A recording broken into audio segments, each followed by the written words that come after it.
name's Chris and welcome to the channel. I'm going to have a general conversation about managing my hobbies, how my hobbies have changed or how forced to change over the last while, and also what it means for the channel, and mainly given that I'm talking about changing my hobbies, how I've become and what it means to be a lapsed reader but now an active reader.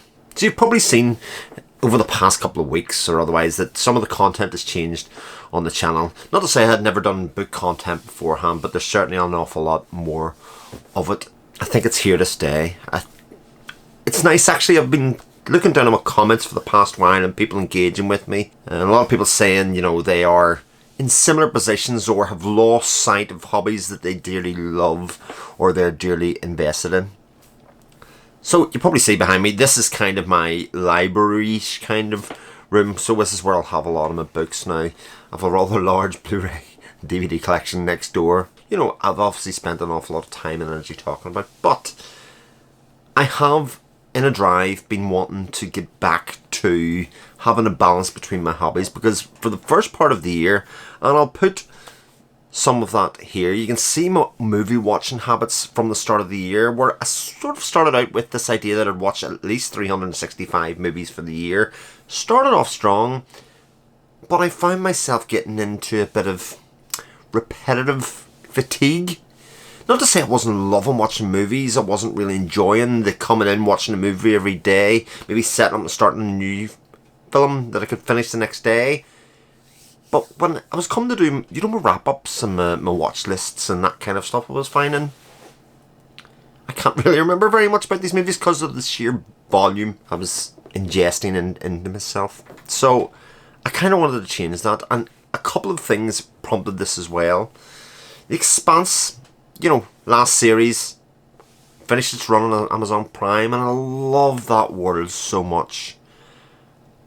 And well, I wanted more of that world, and I wanted more of those silent stories. And while, you know, geek culture is very much in vogue in terms of film and cinema at the moment, there's not a lot of stories outside the comic universe, the DC, the Marvel, that are in that kind of sci-fi mold.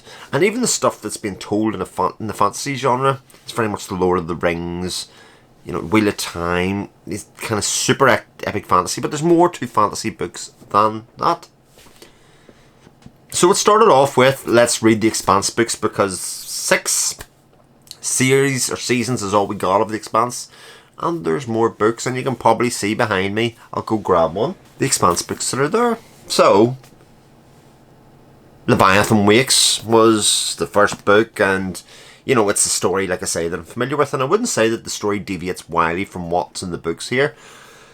But it's one great to get back into that world and kind of explore and see the fleshed out nature of the characters when you see them in written form, but also see how the books are constructed compared to the visual motifs of the TV series, because this book and actually subsequent books are told from character by character perspectives. First book from Holden and Miller's perspective as they pass the baton back and forward chapter to chapter and progress in the story, so you see the story pretty much from their viewpoint, and I got a whole lot more out of the story than I was originally set out to get. So we had the first book down, and then if you've seen my wrap up, you'll see that I read Caliban's War, which was the second book, etc. And that kind of got me in the back in that world. And then subsequently I was able to tack on some fantasy books, because in my teens, in my early 20s or otherwise, I was a voracious reader. It's kind of, in the way that my film watching became, that's what I was doing. And I'd read the Wheel of Time books to a point at that time. I'd read Sword of Shannara, I'd read Elfstones of Shannara, Wishstones, Scions of Shannara, First King. A lot of Terry Brooks stuff I devoured at that time. And the Remedy Feist stories. So they made up a large part of my kind of late teens, early 20s. And I fell off the wagon a little bit, just like anything, when you take your eye off the ball a little bit and you get in a hobby that you gravitate to. So at that time, it was very much the advent of big time TV, these kind of overarching big stories in TV, and I fell in love with that. And when you divulge yourself into that, it takes away from something else that you're talking about. I think Mike's book reviews puts it quite nicely when he says you can have like 3 hobbies in your life at once, or 3 things that have your attention, and any more than that you're going to struggle with. Well, I wanted to get some sort of balance back in my life from, you know, the heavy amount of films and film criticism, etc. that I was watching, so that it would make those experiences more memorable. Balance that out with some sci-fi fantasy storytelling in books, because that's where the real bulk of this stuff seemed to be, while also having the added bonus of not having done a lot of it for 15 years. So the big sci-fi fantasy stories that have appeared in the last 15-20 years, I hadn't read any of them. Of course, that creates the problem of, well, I want to read all of them, or want to have read all of them, and that's something that's definitely on the plan to do, but we're not there yet. So how did it get round it? I mean, it's hard. You'll probably realise this yourself if you're out of the way of watching TV or reading books or otherwise.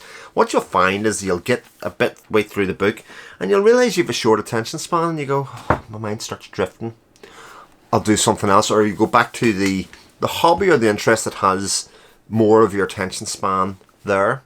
So what I've found, actually flip-flop now that I've been able to do this, is once I've changed my habits, I actually have the attention span for the books, but not as much for the films. It's a weird thing. Maybe it's just me. You can let me know if this is you as well, but it's definitely something that I've noticed. And what I tried to do was try and change my habits. It's a bit like, I work an awful lot in education and about changing habits of students, and it's very much about, if you want to make a change in your results, you change your habits. So what I decided to do was, like, I work, and I occasionally have small downtime in the day, so it'll be 15 minutes till my next meeting, and rather than get my phone out and, you know, play a stupid match 3 game or something on my phone to pass that time, I thought I'll put a book in my bag, and it means that I can pull it out, and I'll do that for 10-15 minutes, and it's amazing how quickly your habits can change when you do something like that, because it meant that I was looking forward to my break.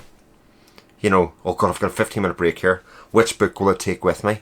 Have it in my bag, and as soon as it came out, I would rattle through another chapter or something in that time, and it became a real highlight and excitement of the day, which I then took home and then became more voracious about doing when I was reading at home or whatever else it was. And of course, that's all switched round now. In some ways, I'm reading far more than I'm watching films, but I do want to get this balance of reading 4 or 5 books a month, to watching 3 or 4 films a week, watching a couple of TV series, you know, leveling all that out for myself, because that kind of mix of entertainment means I'm getting stories, and the stories that I want to read in kind of a regular beat for myself, and I'm looking forward to doing each of them, and none of them's ever becoming a drag, if that makes sense. It also gives me some opportunities for the channel. While it's a bit YouTube suicide to divide your audience in here, because most people will tune into your channel for one thing or the other, I'll help you out. You know, I'll put little icons like such and such in the corners of my thumbnails, so you'll see whether that material's for you, so you can go, thanks Chris, not interested in that, not what I come here for in your channel, or that bit's for me, and you can dip in and out.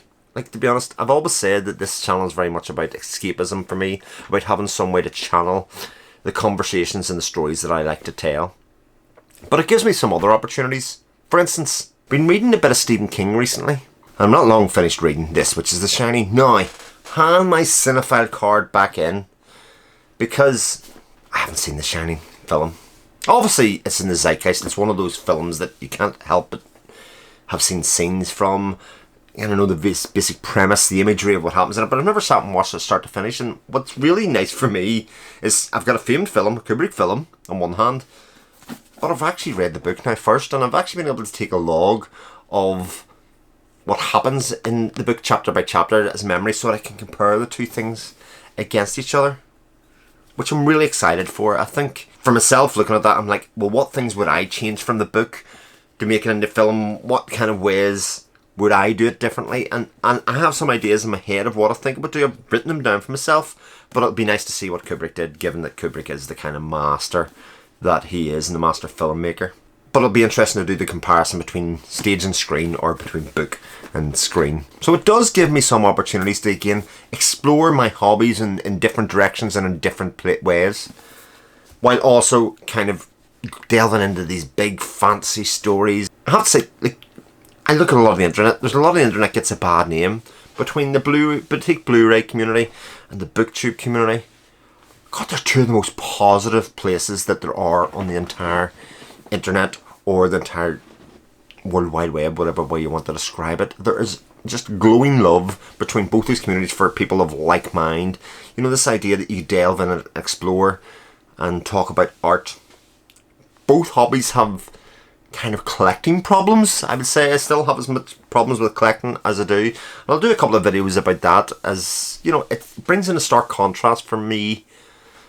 You know, the similarities and what it tells me as a person. It's not really a film problem, it's a collecting problem, and we all have that. And I've done the series about cutting down my Blu-ray Batman habits, and it actually has been very beneficial because it's enabled me to buy a few more books while I'm getting into this. But again, I could see how I could just exchange one for the other one about that time, which is obviously not what I set out to do. So that's kind of what's been happening at the moment. I mean, my question to an awful lot of you is, I'm sure other people have a mix of hobbies. It might be music, it might be sports, there are different things, and it's about how do you regulate and try and encourage yourself to be a mix of all of them without kind of letting one dominate the other one. Certainly at times of the year, one may dominate another one. So there are definite parts where these things are similar, but at the same stage, can you find a balance over at the end of the day? Can you set yourself challenges and meet those challenges at the start of the year so that you know and you're able to measure, you know, your output of your hobbies, and then channel them in ways like I'm doing here. So if you've made it this far, God bless you.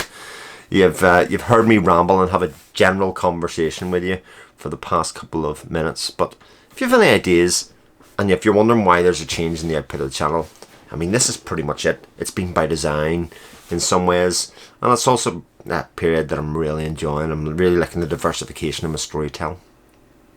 Alright, speak to you soon, take care, and all the best.